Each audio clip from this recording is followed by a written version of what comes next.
Hello दोस्तों, स्वागत है आपका हमारे इस नए यूट्यूब चैनल में। आप सभी को दिवाली की हार्दिक शुभकामनाएं। तो आज का जो ट्रेडिंग सेशन था वो मुहूर्त ट्रेडिंग सेशन था। 1 घंटे का सेशन था ये। तो आज हमने इसमें कैसे ट्रेड किया हम सीखेंगे, और क्या गलतियां की अगर की रहेंगी तो उन्हें भी हम जानने की कोशिश करेंगे। तो आज के सेशन में सबसे पहले मैं आपको प्रॉफिट लॉस दिखा देता हूँ कि 7,000 रुपीज़ का इसमें प्रॉफिट हुआ है। और ऑर्डर बुक आप अगर देखना चाहेंगे तो हमने 147 से हमने ऑर्डर करना शुरू किया था, पोजीशन लेना, और 223 को हम निकल गए। ये एक स्टॉक एमएमटीसी का दिख रहा है, वो अलग से मैंने लिया था जस्ट। तो 147 से लेके 223 तक की हमारी पोजीशन थी। हम यहाँ इसके पीछे का लॉजिक देख लेते हैं कि हमने क्यों पुट साइड का ट्रेड लिया था, जबकि मुहूर्त ट्रेडिंग में नॉर्मली लोग बाइंग करते हैं। तो यहाँ पे हम देखना चाहेंगे कि अगर हम देखते हैं तो सबसे पहले आप ये देख सकते हो कि निफ्टी के अंदर, अगर हम निफ्टी के अंदर देखो तो यहाँ पे एक हायर पॉइंट था।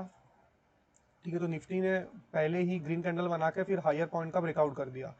रिसेंट के एक वीडियो में मैंने आपको बताया था कि मार्केट जो प्रीवियस डे का चार्ट है उसे 80 से 90% टाइम रिपीट नहीं करेगा।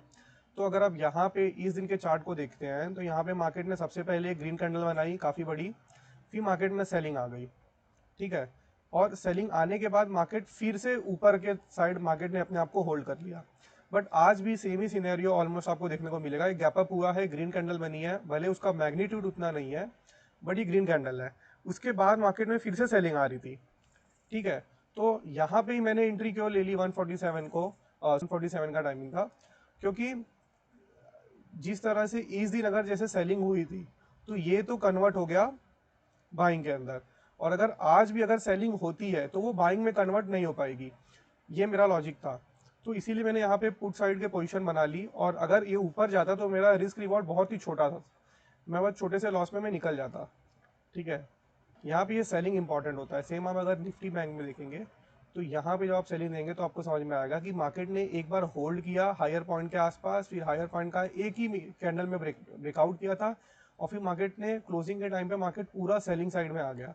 तो यहाँ पे हम ऐसा मान सकते हैं कि यहाँ पे हो सकता है कि शॉर्ट टर्म के लिए ये सेलिंग साइड में मार्केट रहे, या एटलीस्ट आज के लिए तो ये सेलिंग साइड में रहे।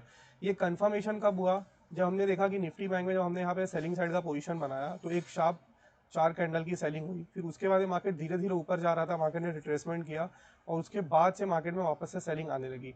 हमने यहाँ पे 223 को अपनी पोजीशन बुक कर ली, क्योंकि हमें यहाँ पे ऑलरेडी अच्छा प्रॉफिट दिख रहा था। और फिर से यहाँ पे एक लेवल भी था 58,000 का, अगर आप ध्यान से देखेंगे तो यहाँ पे 58,000 का एक लेवल है, और मार्केट वहाँ से सपोर्ट लेके जाने की कोशिश कर रहा था। तो इसीलिए, और कल हमारा दिन अच्छा नहीं था, ट्रेडिंग में हमें लॉस हो गया था, इसीलिए आज प्रॉफिट लेना ज़रूरी था। इसीलिए मुझे प्रॉफिट मिला और मैंने प्रॉफिट लेके मैं निकल गया, एक डिसेंट सा प्रॉफिट। हाँ, हमारा टारगेट नहीं उसके अंदर कंप्लीट हो पाया, लेकिन प्रॉफिट बनाते रहना ज़रूरी है। मुझे लगा कि प्रॉफिट बनाना ज़्यादा ज़रूरी है, क्योंकि आज मुहूर्त ट्रेडिंग का भी दिन था, तो इसीलिए मैंने इसमें प्रॉफिट लेके मैं निकल गया। मैं चाहा तो रुक सकता था, बट मैंने वो दिमाग में रखा नहीं, क्योंकि ये ऊपर भी जा सकता था मार्केट। इसीलिए मैंने यहाँ पे बुकिंग करके मैं निकल गया। तो रीज़न आपको समझ में आ गया होगा। सेम यही चार्ट बैंक निफ्टी का भी रिपीट कर रहा था, बट यहाँ पे एक कैच था कि यहाँ पे आज फ्लैट ओपनिंग हो गई थी। फ्लैट ओपनिंग हो गई, मार्केट खुद को वीक रखने की कोशिश कर रहा था निफ्टी बैंक। तभी मुझे समझ में आ गया था कि आज मार्केट ऊपर तो नहीं जाने वाला है। भले ही निफ्टी के अंदर हम देखेंगे, निफ्टी के अंदर हमें गैप अप ओपनिंग हुआ था, बट बैंक निफ्टी ने जब फ्लैट ओपनिंग दिया तभी मुझे एक सेंस आ गया था कि नहीं, मार्केट में पुट साइड का पोजीशन बनाना ही बेटर रहेगा। तो इस तरह से हमने आज ट्रेड किया, 7,000 का हमें प्रॉफिट हुआ। आज के लिए इतना ही। आप सभी को हैप्पी दिवाली एक बार फिर से। Thank you.